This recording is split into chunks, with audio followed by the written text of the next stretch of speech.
Nobody else there yet. Okay. I'll turn on the video. And I'll sit here and smile. Hope somebody shows up. I don't really expect a whole lot getting started. But I was trying to insist it to Betty to get on it. Yeah, I know.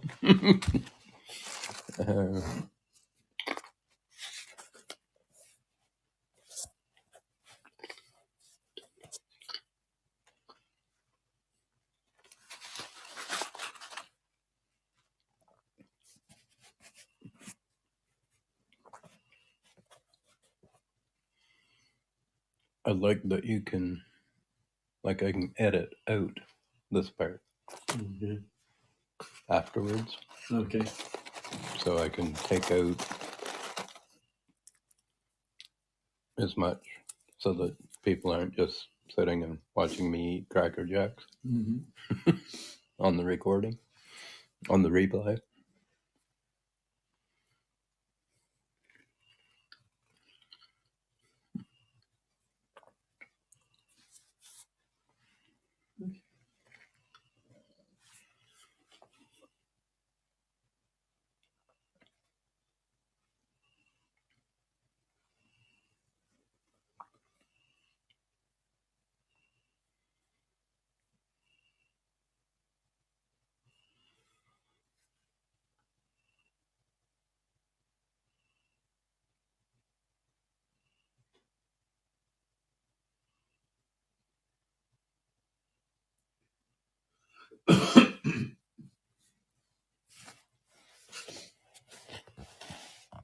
Trying to.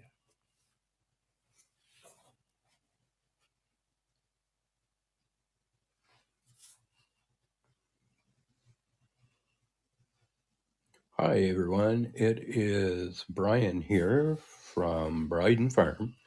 You can check us out on our website at bridenfarm.com. That's BRIDEN farm.com. We have a homesteading farm here in Bear River, Nova Scotia. And sitting on the hillside, as most things are in Bear River. And we got the property and started here in August of 2020. We actually started with 3 goats who moved onto the property before we moved into the house. And those 3 goats have all moved on to new homes, and we're still here. And actually, a couple of the kids are still here as well.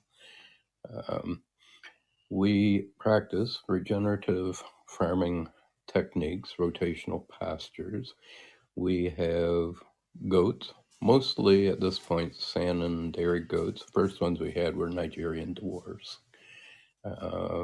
Almost without intending to, we sort of transitioned over to the Saanens because they become available, and we like them. I like them. I'm the one that milks them. I like them because they are a little bigger, a little gentler, and a little more willing to be milked. Sorry. The nice eye rolling. I'm not going to edit it out, so I might as well admit to it.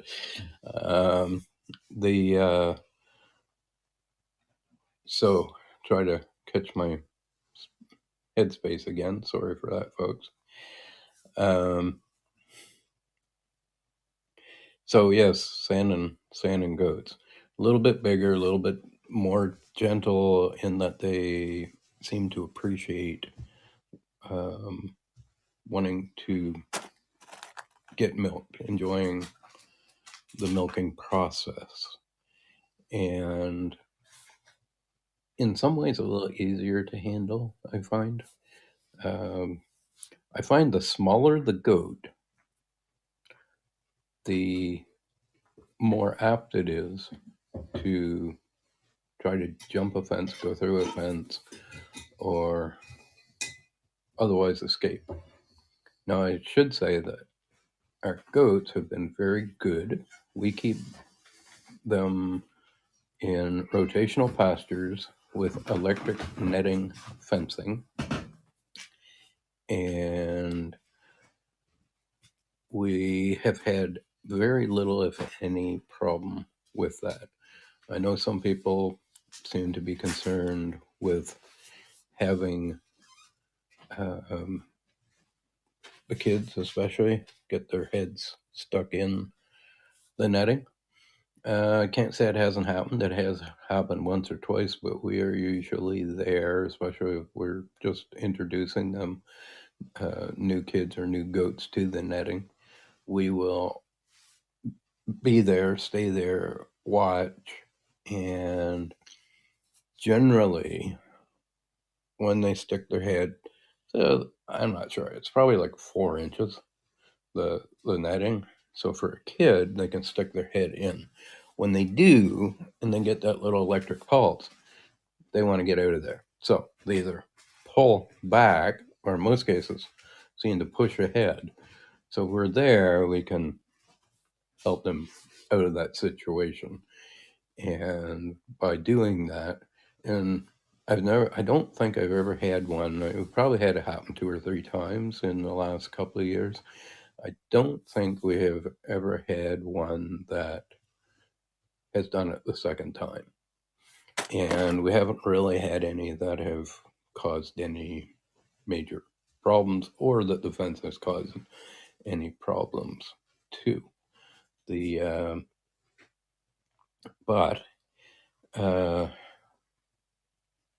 pygmies seem to escape far more, or try to escape far more, than the larger goats, than the Nigerian dwarfs. The Nigerian dwarf kids seem to escape more than the larger Nigerian dwarfs, or even the salmon kids.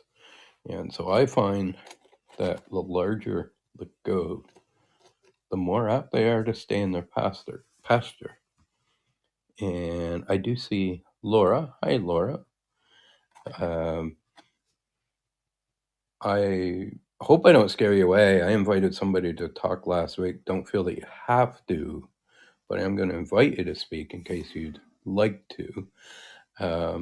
If you have questions, if I can't answer them, I'll do my best to have the answer for you next week. But Briden Farm, located here in Bear River, Nova Scotia, Canada. Hi, Laura. Hey, I can't really talk much, but I did want to say hi because sometimes it gets Yes, yes, it does. I appreciate that. I hang out somewhat here, learning this stage, and more so over on the Wisdom app, or the Wisdom yeah, community. I've been The so are part of all of them, but I've never liked Wisdom because I like stages with lots of people. So I was on that app for a short time and then left. right? Yeah, I just didn't like Yeah, it. it tends to, it's definitely growing. It tends to be a kind of a smaller community, kind of a different atmosphere. So I'm hoping that I'm going to be able to turn this into a broader audience. And this is actually only my second week doing this. I'm still learning where to focus here. the um, So what do you do on Fireside? Oh, did I lose you? For a quick second, I've been on Fireside since one of the first 300. Wow. I got on in June of 21, just after I got on Clubhouse a couple months after. And Yeah, I'm a big educator in the startup world because I come from a Wall Street and CFO background. So, but right. here I just have fun and do super silly stuff like in our behind the scenes Instagram, Facebook Live. It's super silly stuff. I haven't Right. done anything serious, nothing serious yet, but it's coming. And I've just been Right. playing here. Yeah. So, business startup educator. Yeah, that's what I do. I'm Oh, I'm one of the key educators and influencers in the startup community on Clubhouse. So, Nice. and I run the female founders pitch room and a metrics matter roundtable, and Right. so I'm gonna bring. Yeah, stay tuned. Baby Shark Tank is about to come to Mark Cuban's app. So, Right. so yeah, The gonna be a new show coming. So, what you talk and I'll listen. Yeah, no problem at all.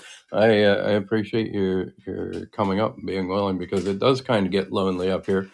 So I was talking about our dairy goats, mainly dairy goats. We have one um, female meat goat, boar, and actually that a friend rehomed to us earlier this fall, and we believe that she's, well, pretty certain that she's pregnant and soon due.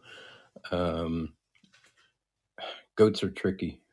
Uh, we had all of our goats in with a buck through about a month and a half, I would say, in the fall, and I we have four.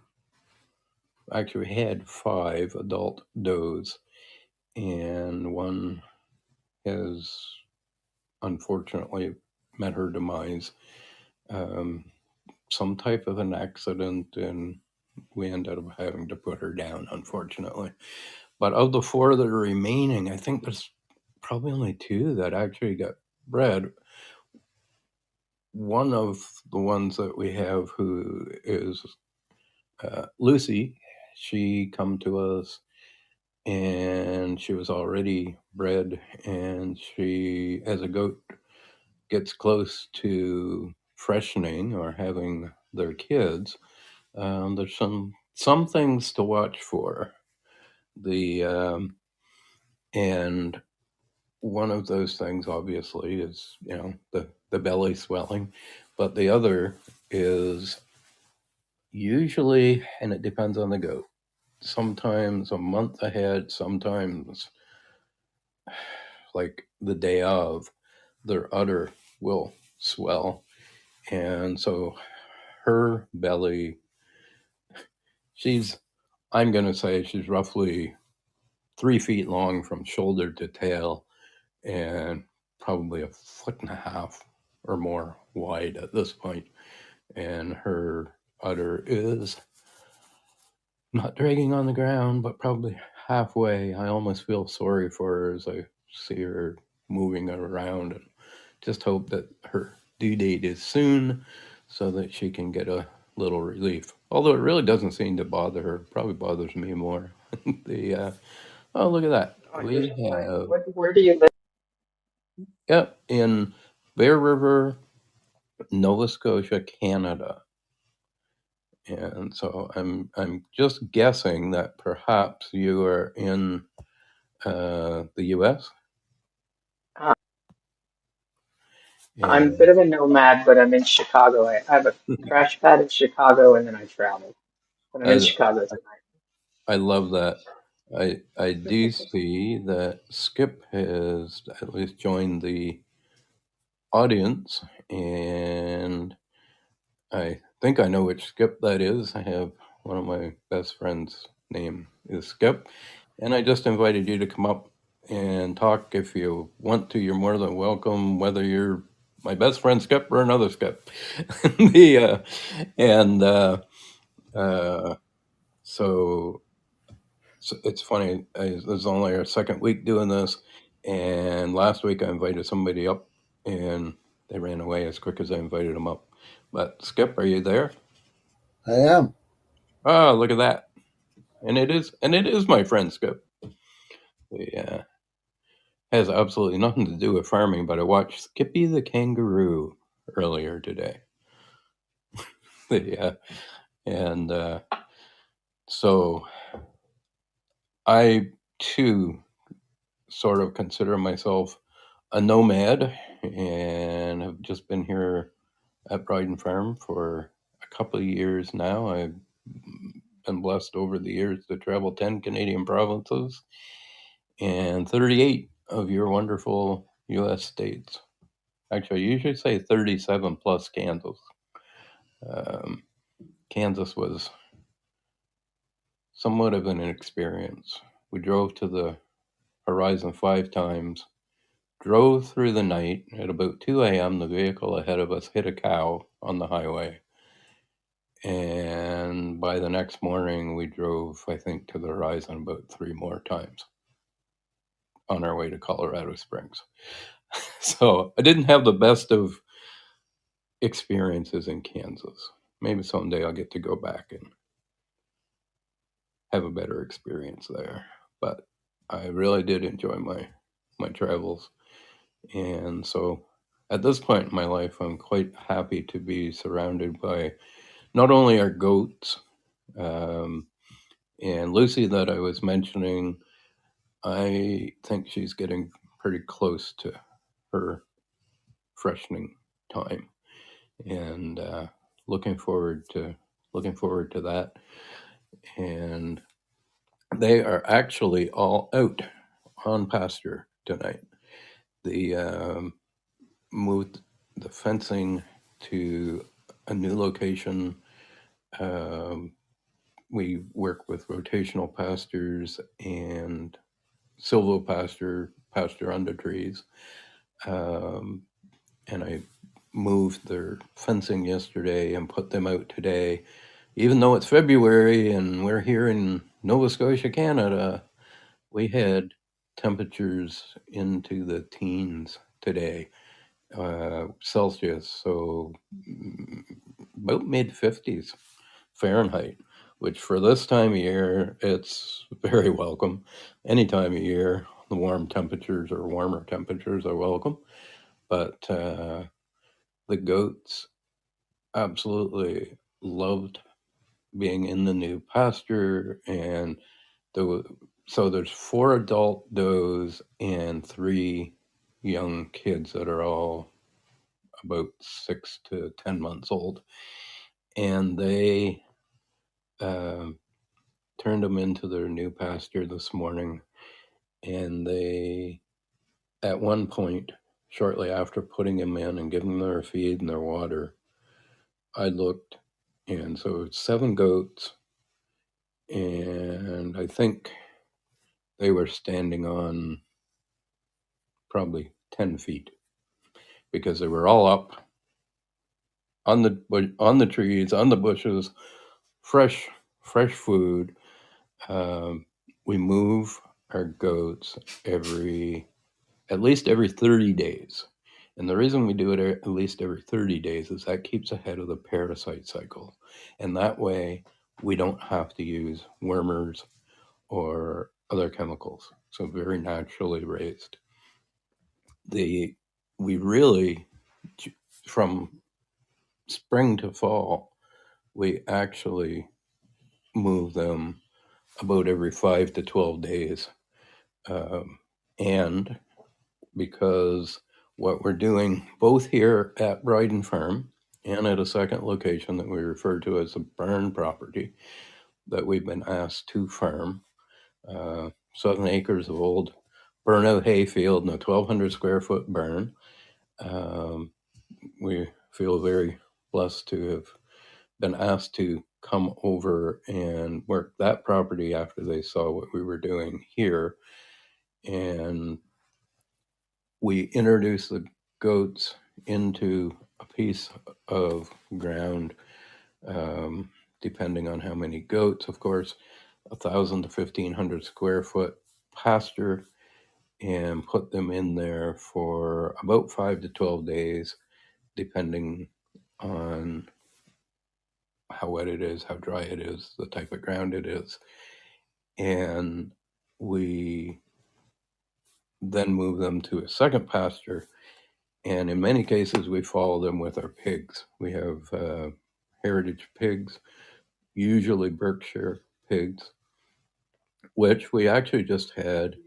There's a program out there called WOOF, and it's Worldwide Organic Opportunities Farming. And I think it's woof.com or woof.ca for their website. but it is a working vacation in exchange for room and board and a learning experience.